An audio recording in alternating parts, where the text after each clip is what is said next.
Welcome, you guys. It's March 22nd. This is our third and our final gathering for the Champagne Diet. And I'm just excited tonight to kind of hear our takeaways and just, you know, some areas of growth. Some of these last chapters that we'll study really were kind of about serving us, right? And serving ourselves and, you know, just providing some of those things into our life. So super excited to connect on these. We're also going to have our next book for April tonight. So we'll take off next week. Next week, we won't have a Monday meeting. We'll be off. But we'll be ready to start back up in April. So it'll be great. So Tani, any aha moments or things from the last couple of chapters? Let's see. I like this one, this quote.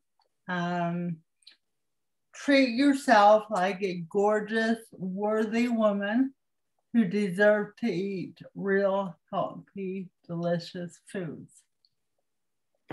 And yeah, because we don't treat ourselves like that. Instead, we think in order to be beautiful, we have to starve. You know, so it's just different attitude. Mm-hmm. Definitely.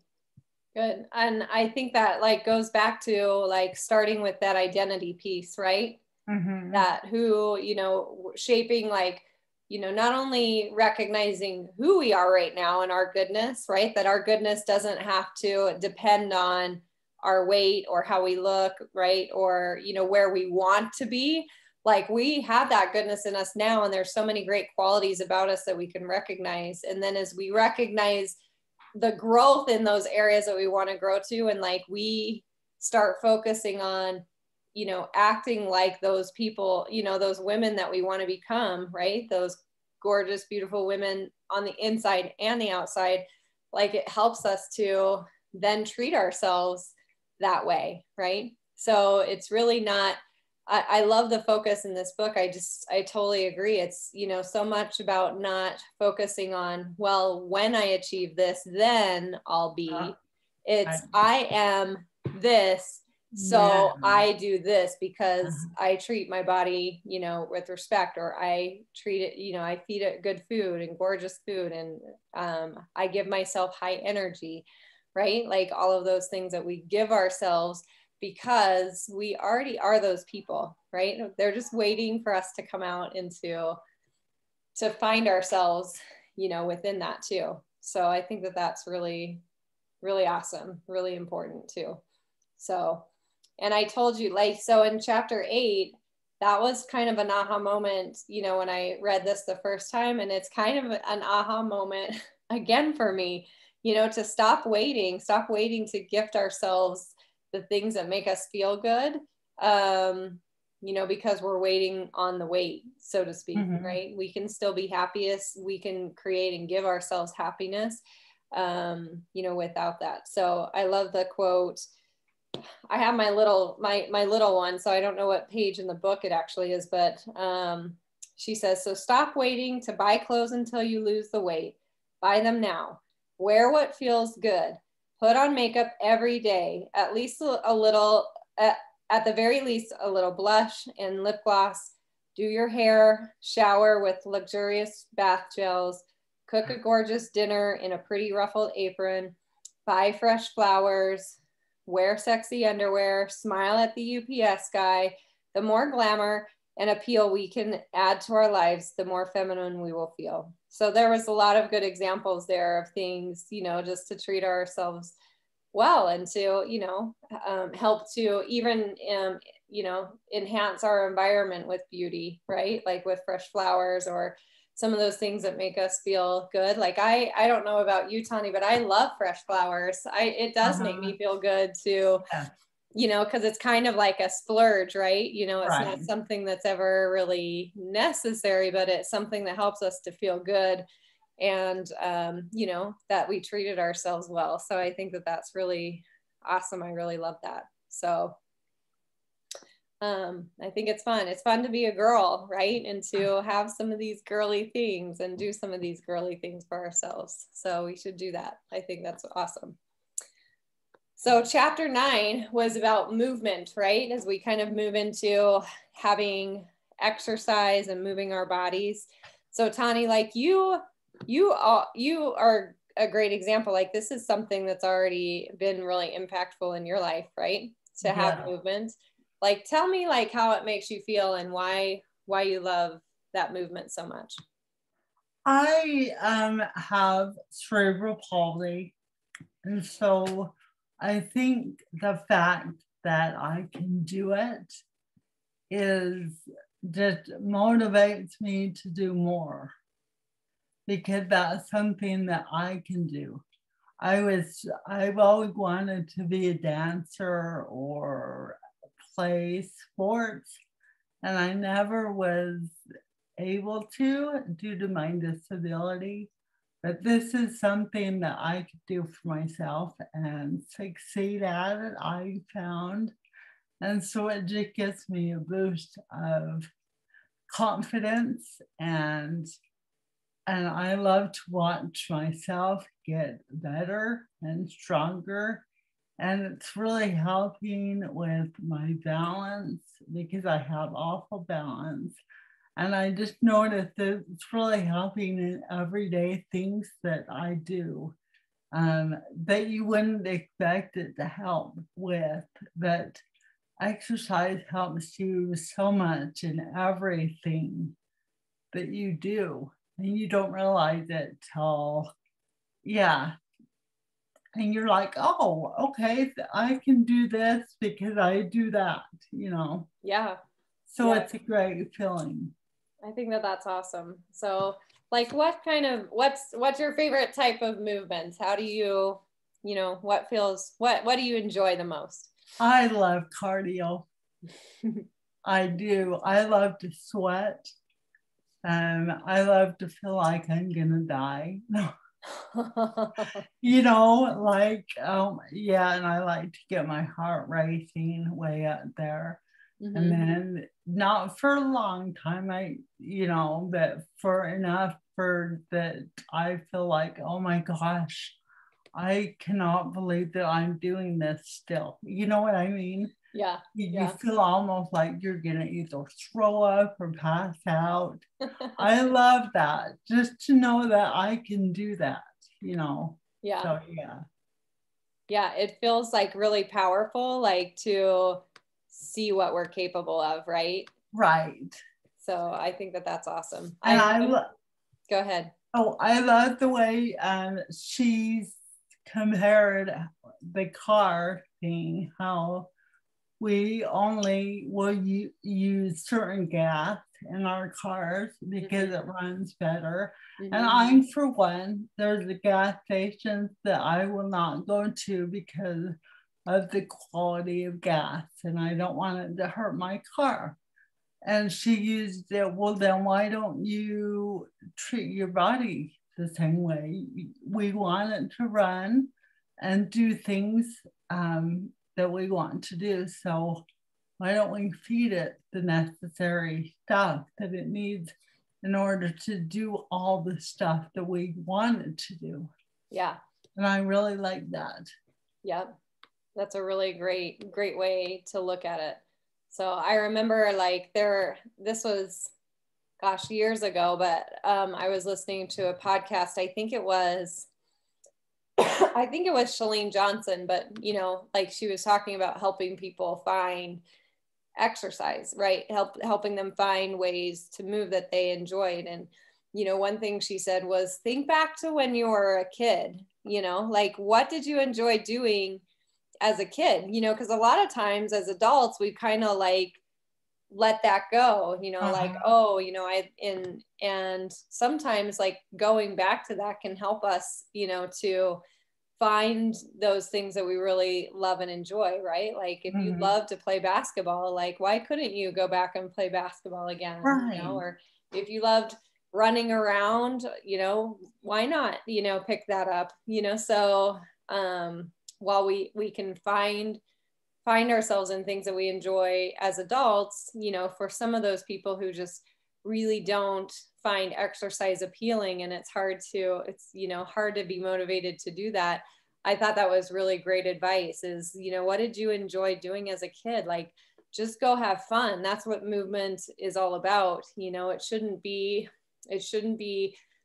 torturous. It shouldn't feel punishing, right? Like we have to do it because, you know, because we're overweight or because we have this, you know, it should be something that helps us to enhance our mood and our lifestyle and the way that we feel about things. So, and you know, Kara actually said that too. She said, let's get something straight. Working out won't work for you until you have fun with it.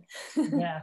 And I totally believe that, you know, not that it's not work, not that it's not hard, or, you know, sometimes, you know, you have to push yourself through it, but, right. you know, it should be, again, I think it's all in how we approach it and look at it, you know, as that celebration, you know, for ourselves. Right. So, and for some people, it becomes a huge passion and purpose. For other people, you know, it doesn't need to be. And that's, you know, there's ways for us to move our body and do different things that we can still have that movement every day, but not have to have the intensity or always, you know, right. feel like we have to do cardio for an hour or 2 hours or sweat for 2 hours to be able to feel like we're accomplished in that. So I thought that was good too. Like some seasons it might be a bigger piece. Some seasons it might be less, you know? Right. So I think there was plenty of months during this COVID where just going for a walk was felt really good. Right? Yes. And you've started doing that too, right? You know that feeling of just getting away and like just being present in that, which is awesome. And I always, like we were talking about this yesterday, because we did kind of a movement meditation in our Sunday meditation session. And I said, it took me so long. Like I wanted to be a walker, but I always felt like if I went for a walk, I needed to run and go fast and push hard. Yeah. Sweat, or it wasn't, you know, it just kind of agitated me, but I was like, I'm like, maybe I'm just not built to be a walker. And it was nice to find that a little bit more over this past year, that in just the fact that I wanted to be outside, you know, because that was where we could have a little bit more freedom. Right. Yeah. So, and I finally found peace with walking and enjoying it. And, you know, I was just really, really thrilled with that. So, and then I think too, today is the start of Ironman season training for me, you know, so it's going to get more intense. It's going to be longer. It's going to be harder. And like, I think there's some people that do that consistently through the year. I always allow myself some seasons, you know, to switch up and do different things, have different goals. And I really love doing that. And I love that we can give ourselves permission to do that, you know, and still be successful at it. So I think that's good. And that was a good exercise at the end of that chapter, you know, just write down 5 things that you enjoy doing, right? 5 things that don't involve sitting that you might find pleasure in, and you know, to think through that and know that it can be small or it can be bigger too. And I think that was really good. So, but that was a great manifesto at the end of that chapter. I do not view exercise as punishment or torture. I keep my beautiful body in motion because it deserves nothing less. Right? Yes. So yeah, I really liked that.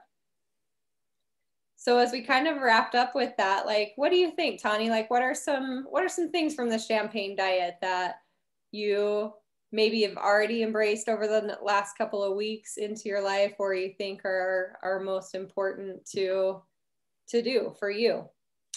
I have really begun to notice what foods feel good. Like I've always just eaten, but I haven't noticed how they make me feel or anything like that. So I started noticing what foods make me feel the best and make me have more energy and what gives me that feeling that I want to have. And I never really thought about that before, ever. Mm-hmm. And so it's been an aha moment. That's what awesome. Yeah. Good.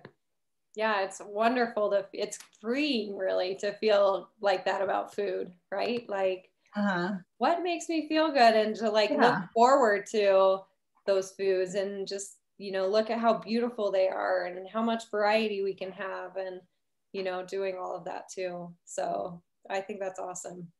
For me, I think it was a good reminder to just dress myself up a little bit, you know, whether I'm going to be at home or out, or, you know, mostly at home, like get out of the sweatpants more often, you know, do your hair, put a little makeup on. Sometimes I'll just put eyeliner and mascara on because I don't wear much makeup anyway. And so that's like a big deal, you know, like, and it's good to see like those little tiny adjustments, like they're just another way to take care of ourselves, and they just help us throughout the day feel so much better. I notice like I care more about my food choices, you know, when I get myself ready a little bit better, and you know, I tend to have more energy and be more productive, and, you know, try to do things that really need to get done, you know. So I think that for me, that, you know, again, it was just a great reminder to, you know, look good, treat yourself well. Right. So I really like that too. Well, like she mentioned at the end of the book that she had like kind of a beautiful page of the manifestos. I couldn't find it. I don't know if anyone else looked for it, but I couldn't find it. So I started a page to make these, and I'll make this a little bit prettier visual, but I'm going to share my screen. I just want you guys to see all of those those manifestos. Oh, yes. So take just a second, Tani, and read through these. Let's read through them. And you know, I want you to just share like which one or two maybe resonate most with you. What are, you know, because I think these are all great, but there's probably one or two of these manifestos that we want to keep in our life a little bit more than others. And as you're doing that, again, I'm going to kind of spruce this up and make it great, you know, so that you can print it out and it can be something that you keep with you, or put somewhere that you'll see it often, that you remember, you know, just how truly great you are and how truly great it is to take care of yourself. So take a few minutes and let's read through these for a second. Then we'll talk about our favorite ones. Okay.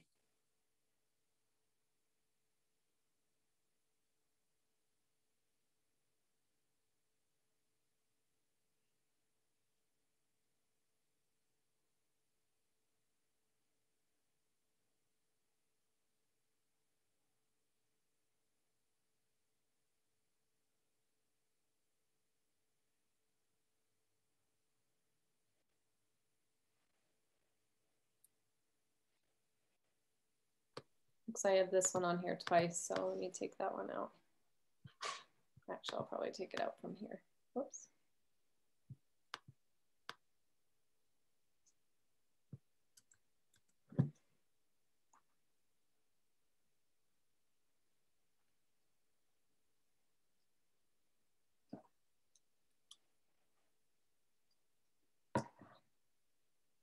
All right, Tani, what do you think? Is there favorite for you?